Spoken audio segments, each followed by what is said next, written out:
Okay, it is now 3:30, so I resume the hearing. Mr. Butler. Thank you, and thank you all for still being here after the break. Apologies, it's going to be quite a brief comment. So it was just an overarching comment about the overall approach and methodology from listening to comments throughout the day. Just want to put my point across that given we're setting boundaries for the first time for the Green Belt, and with the starting position therefore being identifying development needs first, when assessing the value of any land or indeed any harm, it needs to be done so on the basis of the criteria of sustainable development as a whole, and whether that harm or any harm could therefore be outweighed by socio-economic benefits attached to those development needs. So in reality to the framework, that's considering paragraphs 14, 84 and 85 together, and thus on that basis also considering the Council's overall evidence base together. So while we focus today on Greenbelt, there's obviously the sustainability appraisal work too, and thus everything needs to be considered as a whole. Thank you.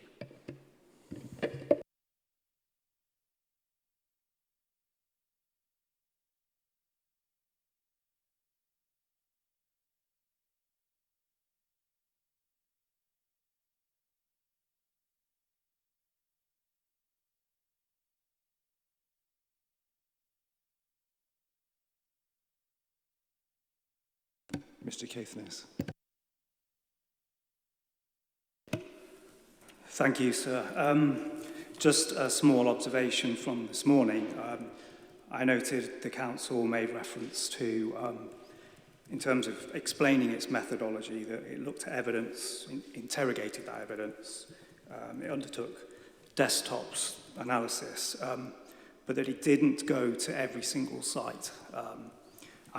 The question I have, the concern I have is that a sound method, and not to go to site? I think if you were dealing with a planning application, you would go to site every time. So if we're making conclusions about whether land should be within or outside Greenbelt, and therefore giving opportunities for development to occur or not over a considerable period of time, it would be my view that you should be going to site. Thank you.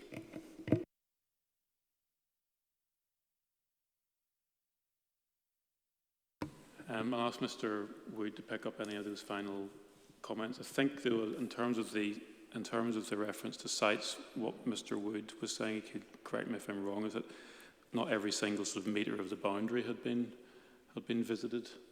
You can clarify that? That's correct. We're not trying to claim that we've covered absolutely every metre of the boundary, but the stretches have been visited and the sections been looked at, but not absolutely every metre along the whole stretch. So we're just trying to have some balance here, that the stretches have been to, the site visits taken place, and there may be been a point where there was sufficient appreciation gained of that stretch of Greenbelt. That's the point we're making. So you've looked at each stretch, you say? My understanding is that I think maybe not absolutely every stretch has been looked at, but the majority have been looked at, and in some cases it might have been felt applicable that desktop analysis or using aerial photos or using the wider range of base was sufficient information to make that judgment.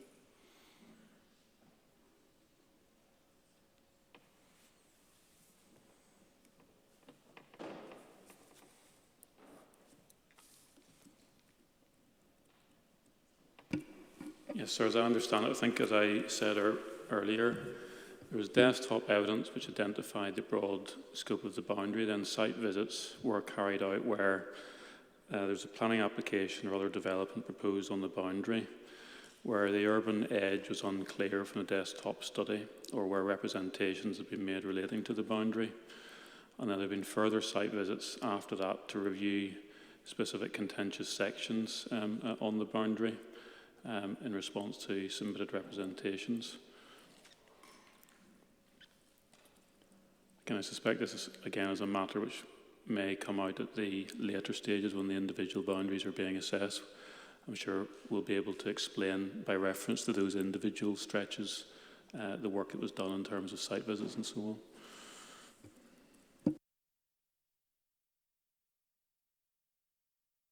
Mr. Tucker. So I'd feel guilty if you came to me before Mr. Keogh, who I think's had his toe blown up for quite a while. Has he now? My apologies, Mr. Keogh. Thank you, Mr. Tucker. So just a brief response on the safeguarded land issue. It won't take long and maybe helps answer the question you posed to Mr. Wills about how much, if there was to be safeguarded land, how much and for how long. So firstly, just a slight correction to what Mr. Wills said. I hope he doesn't mind, but he talked about land, identifying safeguarded land beyond the plan period. Of course, we all know the wording in the NPPF is that if you're meeting development needs beyond the plan period, the NPPF talks about development needs stretching well beyond the plan period. And Mr. Tucker, sir, gave you some views on what that well beyond might mean. So there's also some help given by the council themselves in TP1, the January 21 TP1 addendum, paragraph 10.37, which flows over into page 99. And on that page, sir, the council, the document includes a quote from the 2016 Preferred Sites Consultation. And it's the third paragraph into the quote. And this is a quote from the 2016 Preferred Sites Consultation. This document seeks to identify sufficient land to accommodate York's development needs across the plan period 2012 to 2032. In addition, the plan provides further development land to 2037, including allowing for some flexibility in delivery, and establishes a green belt boundary enduring 20 years. That was written in 2016, and I'm assuming, working back from 2037, the council may have been assuming a plan adopted in 2017, and that would have given you, I would have given the council and given us a 20-year green belt boundary. Applying the same logic, of course, moving forward to where we are now, if the plan is not adopted until, let's say, next year, 2023, well, moving that forward 20 years would give you a green belt boundary that should be identified or endure until 2043, which would mean there is a need to identify safeguarded land or some safeguarded land beyond 2037. In terms of how much land and what amount of development you should cater for, I don't think we need to be overly concerned about a precise figure, because that is answered by bullet point 4 in paragraph 84, which says that planning permission for the permanent development of safeguarded land should only be granted following a local plan review which proposes the development. So, sir, if you were to identify land, a safeguarded land for 5, 10 or even 15 years, on the assumption, let's say, of a housing need of 790 dwellings or 822 dwellings per annum, if when you got to a review of the plan, the development need had dropped, well, then clearly the local plan review would not propose development, would only propose the development that's needed to meet that need at that point in time. If the development need had increased, well, then again, the flexibility is there in the safeguarded land. In terms of where you might find that safeguarded land from, again, sir, I would suggest that there has been a substantial amount of work done considering sites which have not been brought forward for allocation, but have nevertheless been considered suitable for development through the sustainability appraisal process. I'm referring, for example, to our site, and others around the table have made the same point. So you already... I've no doubt. I don't want to dwell on the question of which bit of land... No, sir, I'm not suggesting which land should be identified. And all I'm saying is, if you were to say that safeguarded land is needed, there's not a huge amount of work that needs to be done, because a lot of the assessment work on sites has already been done and is available in the documents, background documents to the local plan. And finally, just to finish up, the safeguarded land is particularly important, as Ms. Hubbard was saying, in York, because unlike other authorities which have land beyond their green belt, all of the land essentially within the York administrative area is greenbelt. And if we don't have safeguarded land, we could get into the position in 5 or 10 years' time when we're all back here arguing about very special circumstances to take land out of the greenbelt to meet development needs. And having been through this process for so many years, I really don't want to be in that position.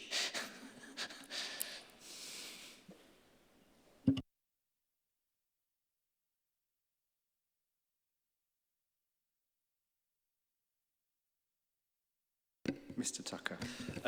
Yes, sir. Just really point to flag up and picking up on the not having walked every metre point that was made a few minutes ago.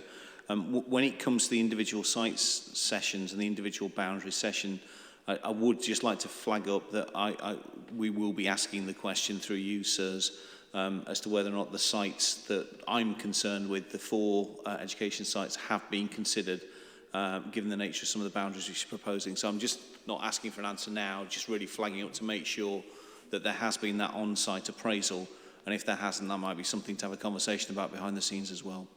I suspect I'm not going to be alone in that request when it comes to the individual sites, sir. Sir, consistent with what was discussed before, I'm sure that can be addressed in the statement of common ground.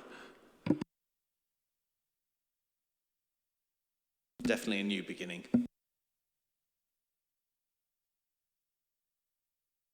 Mr. Merritt.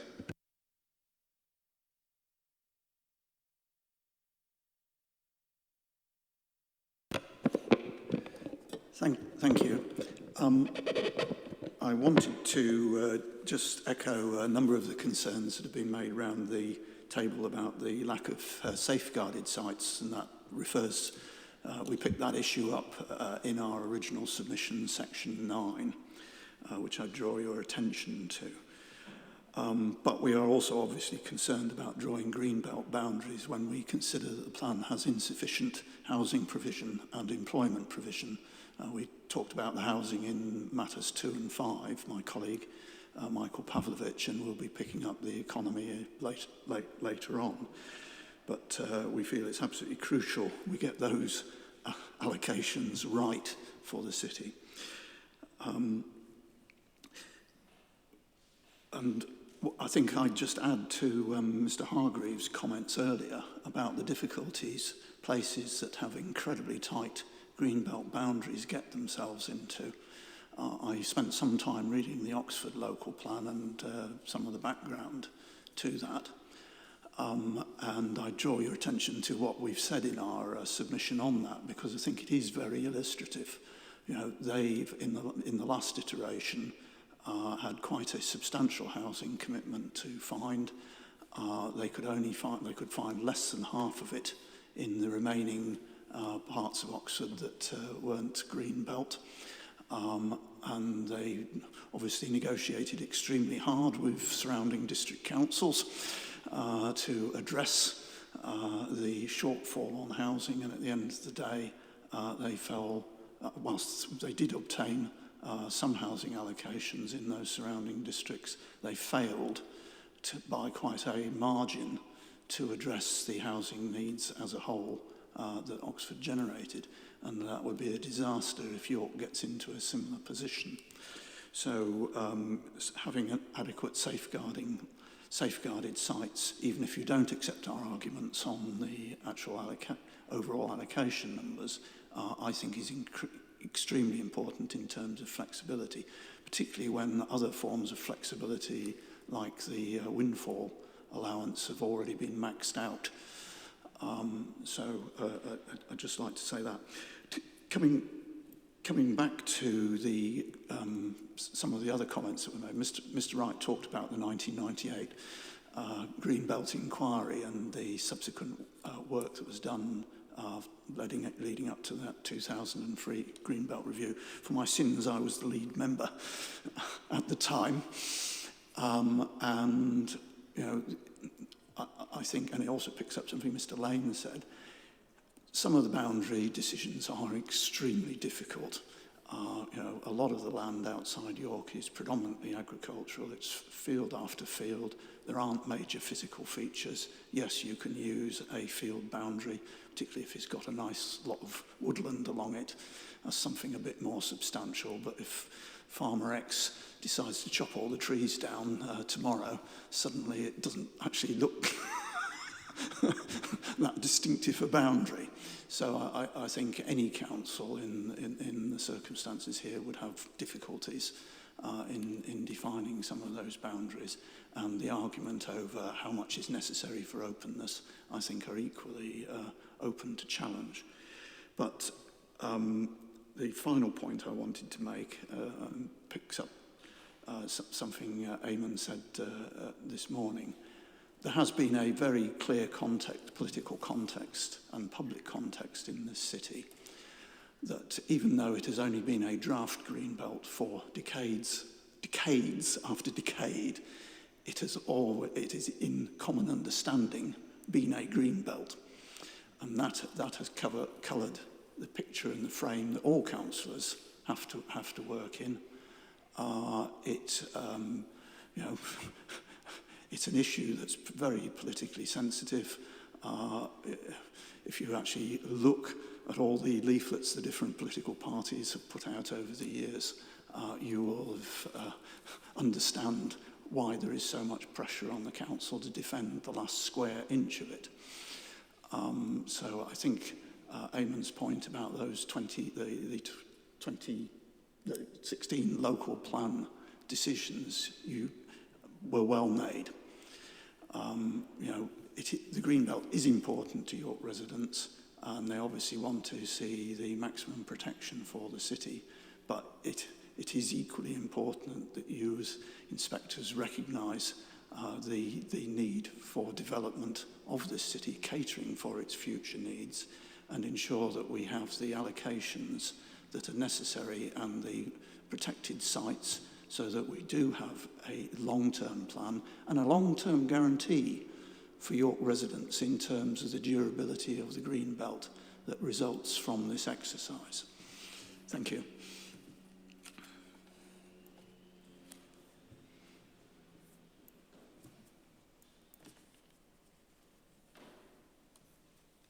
Mrs. Hubbard. Yes, thank you. Could I, through you, just ask the council to clarify the answer that they gave to Mr. Caithness about site visits? Was it correct that the council said that they had visited all lengths of the boundary where representations had been lodged? Because I think that would answer partially Mr. Tucker's point. That's what I heard. So we can, whenever anybody who's put a representation in objecting to or supporting a particular length of boundary, that will have been walked. That's what I heard. Thank you.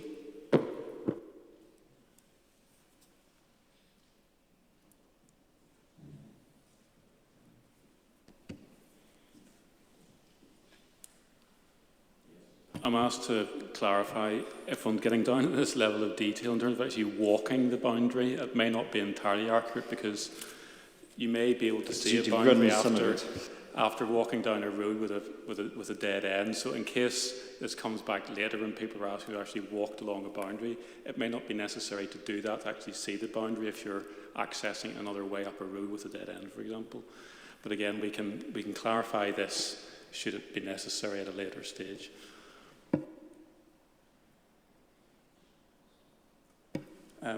As far as remaining points are concerned, I'll ask Mr. Woody has anything to say in response to what we've heard from Mr. Wedgwood on. Thank you. Yeah, just a few points related to what Mr. Wedgwood had to say. First of all, really just about the density analysis. Again, that's informative. So it's something that's taken into account in understanding where do you start with the boundary exercise, given the approach of the RSS policy in terms of setting detailed boundaries around York, and in terms of the focus in the NPPF on urban areas, you've got to find somewhere to start. So the density analysis gives you a starting point, but in terms of where that boundary should be and where you're taking a view as to the difference between the built area and open areas, then the boundary setting exercise and potentially some site visits or other assessment work helps you to do that. So again, it's not something that is sort of giving a precise result. Similarly with permanence and for things like roads, yes, they are things that have been taken into account, and potentially a metalled road perhaps has a stronger likelihood that could be a feature that you do use in terms of setting that boundary. But as reflected in the annex, that's been looked at more closely. It might have been looked at on site or through desktop work, and further assessment work has been done to make sure that is the right boundary, such as because a road is there doesn't immediately mean to say that is the right boundary area. And then in terms of the point about, I take the point that the Greenbelt appraisal dates from 2003. I accept that point, and the analysis was undertaken at the time. But in terms of then considering other areas where coalescence might be an issue, then again the assessment work and following the criteria and the detailed assessment questions set out in the methodology would enable you to understand if there are other issues of coalescence that you need to be taking into account in setting the boundaries. Thank you.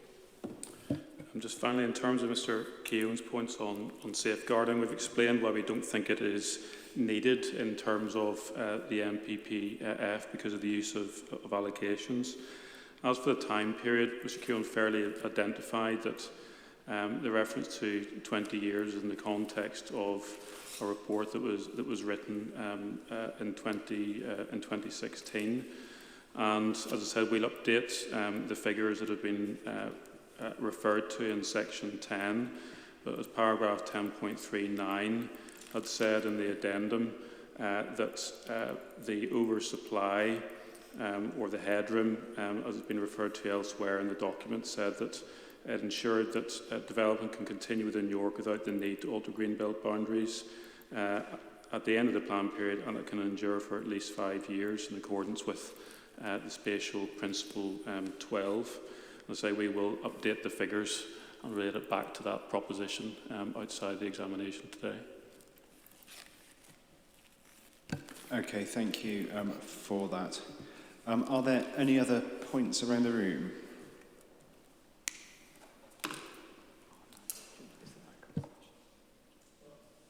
I have one question, if I may, if no one else has anything left to say. And it's a very specific question, and please do tell me if this might be better off being dealt with later in the examination process. But it was about designating strays as greenbelt. And I've been through the plan to see if there was any other layer of protection for them. But I just wanted to ask, is designating them as a greenbelt going to be enough? There are all sorts of things that are not inappropriate in greenbelts, including affordable housing on exception sites, sport and recreation. I could go on. I'm just wondering whether that's enough, or whether you can point me to anything else in the plan that gives another layer of protection. Sorry, it may be better to come back to this. I'm just told from behind that there is protection under the Strays Act, which I'm not sure whether you treat that as relevant for the purpose of plan policy, but perhaps it might be relevant to the broader consideration of the strays under other aspects of policy later on. So perhaps we could take that away and provide you that information and update you on the Strays Act as well, because it may have some bearing in the approach that's taken in policy. I'm content with that. Okay. We'll come back to it. I mean, we'll be looking at the heritage protection policies later on in this process, and it might be that it comes out there better. But thank you for putting us on notice, sir. Okay, thank you.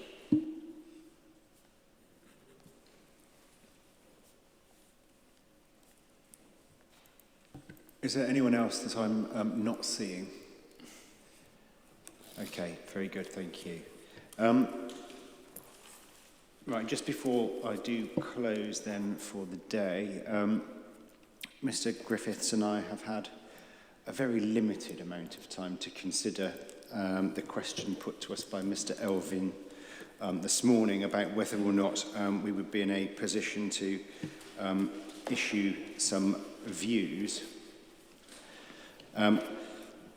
Yeah, we're not sure we can, to be perfectly honest. Well, we need to think about this a little bit more, but we haven't yet explored affordable housing in detail, which may or may not have a bearing on overall housing requirement.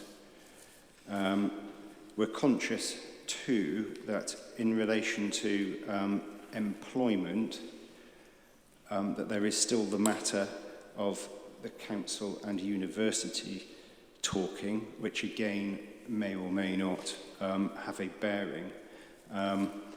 Just as a matter of general principle, it seems to us that if there is any uncertainty that those things might affect things, that it would be, frankly, inappropriate to appear to have reached definitive conclusions on the requirements for those two types of development.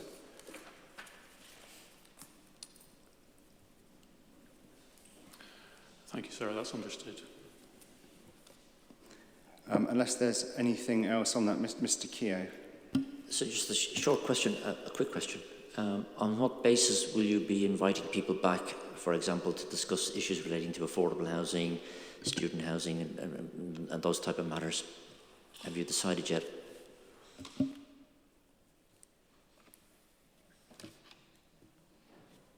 On what basis will we be inviting, did you say? Indeed, yeah. I'm not sure that I've actually issued any invitations for anybody to attend at any point in this examination hearings. It's a question of whether or not you've made representations on the matter. In terms of timing, which I think was the second part of your question, we are looking to issue matters and issues and questions just as soon as we can, but rest assured that it will be in good time.